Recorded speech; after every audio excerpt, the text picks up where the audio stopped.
आज हम द्वितीय विश्व युद्ध के कारणों का अध्ययन करेंगे कि द्वितीय विश्व युद्ध किन कारणों से शुरू हुआ।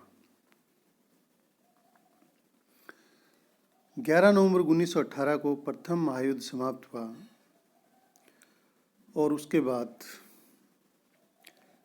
संसार में शांति स्थापित करने के लिए राष्ट्र संघ की स्थापना हुई, लेकिन उसे समुचित जो शक्तिशाली राष्ट्र थे उनका सहयोग नहीं मिल पाया और कुछ ऐसी बातें हुई कि लगभग 20 वर्ष बाद संसार को एक दूसरा विश्व युद्ध देखना पड़ा। इस दूसरे विश्व युद्ध की जो पृष्ठभूमि है वो प्रथम विश्व युद्ध के समय से ही तैयार हो गई थी। प्रथम विश्व युद्ध के समय की गई संधियां कुछ हद तक इस युद्ध के लिए जिम्मेदार थी। इस महायुद्ध के जो कारण हैं वो निम्न प्रकार से हैं। पहला जो कारण है वो वर्साई की संधि की कठोर व अपमानजनक शर्तें।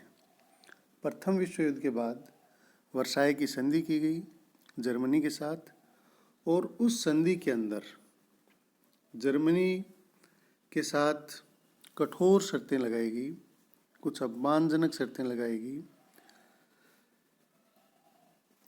उसे वर्साई की अपमानजनक संधि पर हस्ताक्षर करने पड़े। संधि को लेकर जर्मनी के प्रतिनिधियों व जनता में भारी असंतोष तथा रोष था। क्लीमेंसो एवं उसके सहयोगी यानी फ्रांस का जो शासक था और उसके जो सहयोगी राष्ट्र थे, उन्होंने प्रतिशोध, स्वार्थ एवं भविष्य की सुरक्षा की चिंता से अभिभूत होकर ऐसी व्यवस्था का निर्माण किया जिससे जर्मनी कभी सिर न उठा सके। कहने का अर्थ है, इस संधि के अंदर जर्मनी के लिए इतनी कठोर शर्तें रखी गई कि जर्मनी का इतना विनाश हो जाए, जर्मनी को इतना नुकसान हो जाए कि भविष्य के अंदर वह दोबारा अपनी ताकत न बढ़ा सके और उनके सामने खड़ा न हो सके। जर्मनी का प्रदेश, उसका भूभाग, कृषि, पशु, उसके कल कारखाने, सब कुछ उससे छीन लिया गया। जो खनिज के क्षेत्र थे, जो उपजाऊ प्रदेश थे, वो सारे के सारे जर्मनी से छीन लिए गए और क्षतिपूर्ति के नाम पर एक कोरे चेक पर हस्ताक्षर करने के लिए उसे बाध्य किया गया। लेकिन जर्मनी जैसा स्वाभिमानी राष्ट्र ऐसे दमनात्मक व अपमान की शर्तों को लंबे समय तक बर्दाश्त नहीं कर सकता था और अवसर मिलते ही उसने इस प्रतिशोध का बदला लेने के लिए मित्र राष्ट्रों के खिलाफ हथियार उठा लिए। फाल्स ने कहा है कि द्वितीय विश्व युद्ध प्रतिशोधात्मक युद्ध था। कहने का अर्थ है, जो वर्साई की संधि थी प्रथम विश्व युद्ध के बाद में जर्मनी के साथ की गई थी, ये एक प्रतिशोधात्मक संधि थी। इस संधि में जर्मनी को इतना कमज़ोर कर दिया गया या इतना कमज़ोर करने का प्रयास किया गया कि वो दोबारा से सिर न उठा सके। लेकिन जर्मनी को जैसे ही मौका मिला उसने फिर से शस्त्रीकरण किया, अपना औद्योगिकीकरण किया और मित्र राष्ट्रों के सामने खड़ा हो गया। दूसरा जो कारण है वो है तानाशाहों का उत्कर्ष। प्रथम विश्व युद्ध के बाद पराजित राष्ट्रों में लोकतांत्रिक शासन व्यवस्था ने निराश किया। जर्मनी में वाइमर गणराज्य कमज़ोर साबित हुआ। वर्साई की संधि पर हस्ताक्षर से जनता में असंतोष पनपने लगा। जनता के असंतोष व राष्ट्रीय भावना का लाभ उठाकर हिटलर सत्ता तक पहुंच गया। शीघ्र हिटलर ने आक्रामक रुख अपनाया और 1935 में राष्ट्रसंघ की सदस्यता त्याग दी और सशस्त्रीकरण की घोषणा कर दी। 1938 में ऑस्ट्रिया को अधिग्रहण किया और चेकोस्लोवाकिया का अंग भंग कर दिया। तो इस तरह से जो जर्मनी था उसके अंदर जो लोकतांत्रिक व्यवस्था थी उसके खिलाफ निराशा पैदा हो गई और निराशा पैदा होने पर यहाँ पे जर्मनी में हिटलर का उदय हुआ। हिटलर ने मौका पड़ते ही राष्ट्रसंघ का परित्याग किया और शस्त्रीकरण यानी शस्त्रों को बनाना और शस्त्रों की होड़ में शामिल हो गया। इसका परिणाम ये था कि उसने 1938 में ऑस्ट्रिया और फिर चेकोस्लोवाकिया का अंग भंग कर दिया। इसी प्रकार से इटली में मुसोलिन का उदय हुआ और जापान में भी तानाशाही और साम्राज्यवादी भावनाएं उत्पन्न हो चुकी थी और जापान ने राष्ट्र संघ की उपेक्षा कर मंचूरिया पर अधिकार कर लिया और इटली ने अबिसीनिया पर अधिकार कर लिया।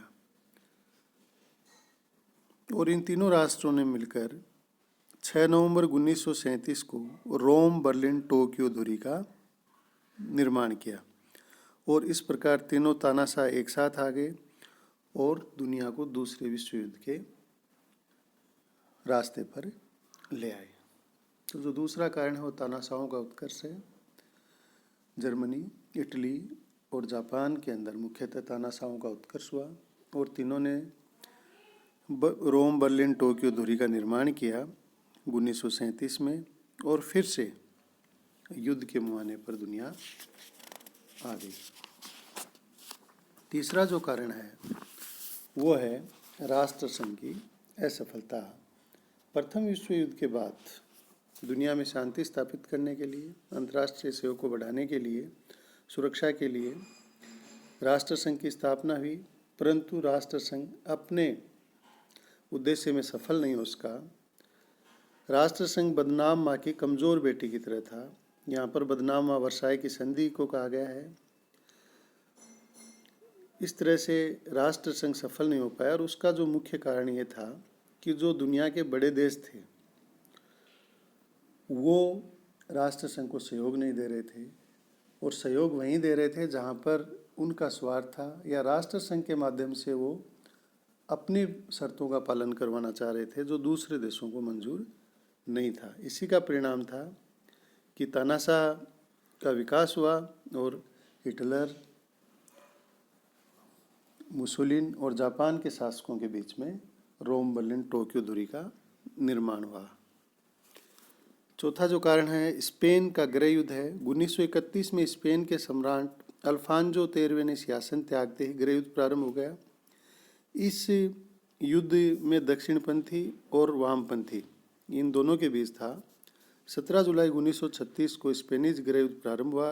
स्पेनी सेना के जनरल फ्रैंको का समर्थन इटली व जर्मनी ने कर दिया।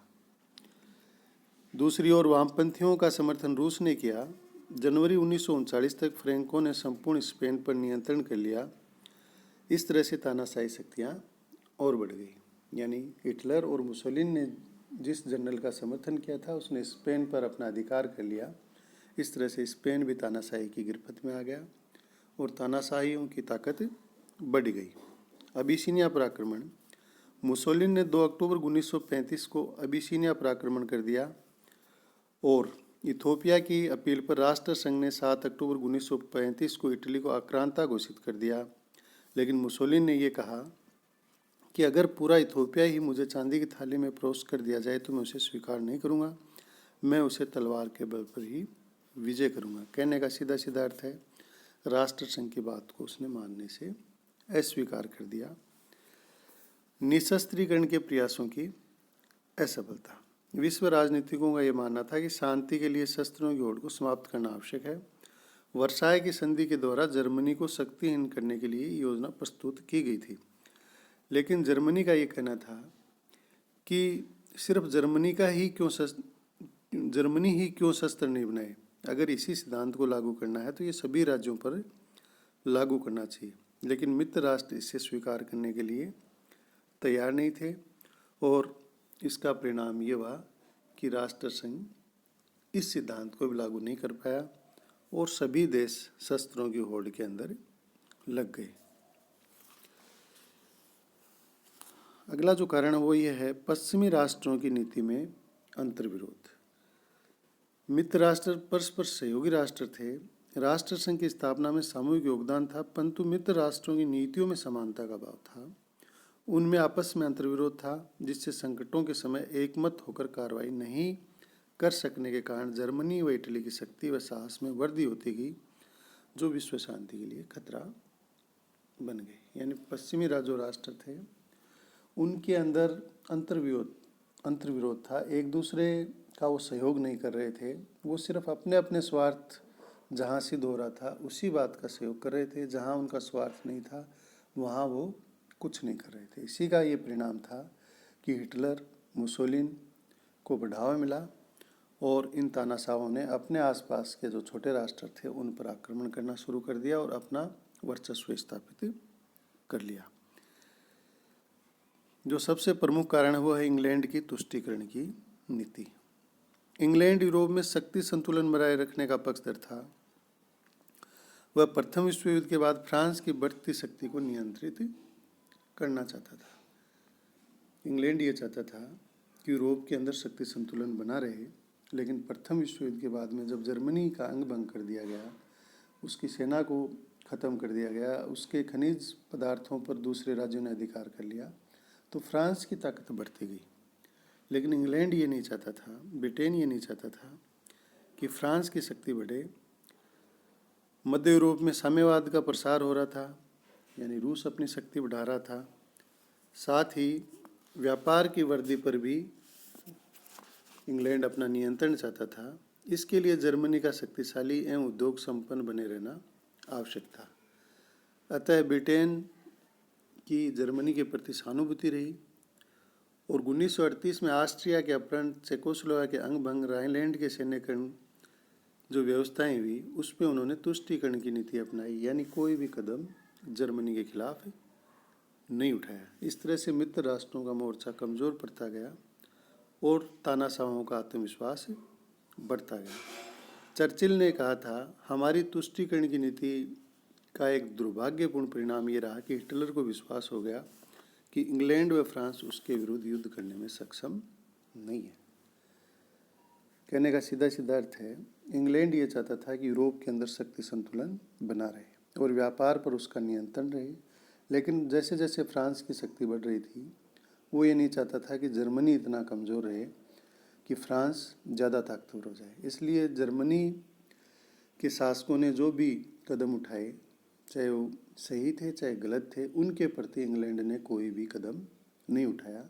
इस तरह से फ्रांस और इंग्लैंड के बीच में अविश्वास बढ़ता गया और जिसका परिणाम था कि दुनिया को दूसरे विश्व युद्ध की तरफ जाना पड़ा। इसी बात पर जो बाद में इंग्लैंड के प्रधानमंत्री हुए चर्चिल, उन्होंने ये लिखा था कि हमारी तुष्टीकरण की नीति का एक दुर्भाग्यपूर्ण परिणाम ये है कि हिटलर को ये विश्वास हो गया है कि इंग्लैंड व फ्रांस उसके विरुद्ध युद्ध करने में सक्षम नहीं है, यानी उसके खिलाफ नहीं लड़ सकते। इतिहासकार सुमा ने लिखा है, ये नीति प्रारंभ से ही आत्मघाती मूर्खता के अतिरिक्त कुछ और नहीं थी, यानी स्वयं को खत्म करने के अलावा ये नीति कुछ भी नहीं थी। तो द्वितीय विश्व युद्ध में इंग्लैंड की जो ये तुष्टीकरण की नीति थी, इसने एक मुख्य भूमिका निभाई। उग्र राष्ट्रवाद की भावना, प्रथम विश्व युद्ध की जो शुरुआत थी वो भी उग्र राष्ट्रवाद के कारण हुई थी, और जो दूसरे विश्व युद्ध की शुरुआत है उसमें भी उग्र राष्ट्रवाद ने मुख्य भूमिका निभाई। हिटलर के उदय में भी राष्ट्रवाद ने भूमिका निभाई, मुसोलिन के उदय में भी राष्ट्रवाद की भूमिका थी। इसी प्रकार अन्य देशों में जो तानाशाहों का उदय हुआ उसमें भी राष्ट्रवाद की भावना थी। 1930 में जो आर्थिक मंदी आई उसने भी राष्ट्र हित को सर्वोपरि रखा और देशों के अंदर राष्ट्रवाद की भावना उत्पन्न हुई, और ये राष्ट्रवाद की भावना ही थी जिसके कारण राष्ट्र संघ भी असफल रहा और फिर से दुनिया युद्ध के मुंह आने पर आ गई। दो प्रतिद्वंदी गुटों का उदय। प्रथम विश्व युद्ध के बाद संपूर्ण विश्व दो खेमों में बंट गया। एक तरफ जर्मनी, इटली और जापान, जिन्होंने रोम, बर्लिन, टोक्यो धुरी का निर्माण किया, तो दूसरी तरफ इंग्लैंड, फ्रांस, सोवियत रूस और अमेरिका जैसे मित्र राष्ट्र ने भी एक संधि संगठन स्थापित कर लिया। इस प्रकार फिर से दो संगठन बन गए, दो गुट बन गए और दोनों युद्ध भूमि में आमने सामने हो गए। युद्ध का तात्कालिक कारण। उपयुक्त कारणों से अंतर्राष्ट्रीय रंगमंच पर बारूद का महल खड़ा हो चुका था। अब एक चिंगारी लगाने की आवश्यकता थी और ये कार्य हिटलर ने पोलैंड पर आक्रमण करके संपन्न किया। 1 सितंबर 1939 को पोलैंड पर हिटलर ने अचानक आक्रमण कर दिया और 3 सितंबर को ब्रिटेन व फ्रांस द्वारा चेतावनी देने पर भी युद्ध बंद नहीं किया गया। फलस्वरूप ब्रिटेन व फ्रांस ने जर्मनी के विरुद्ध युद्ध की घोषणा कर दी और इस प्रकार से जर्मनी द्वारा पोलैंड पर 1 सितंबर 1939 को आक्रमण से द्वितीय विश्व युद्ध की शुरुआत हो गई। तो ये मुख्य कारण थे जिनके कारण द्वितीय विश्व युद्ध शुरू हुआ।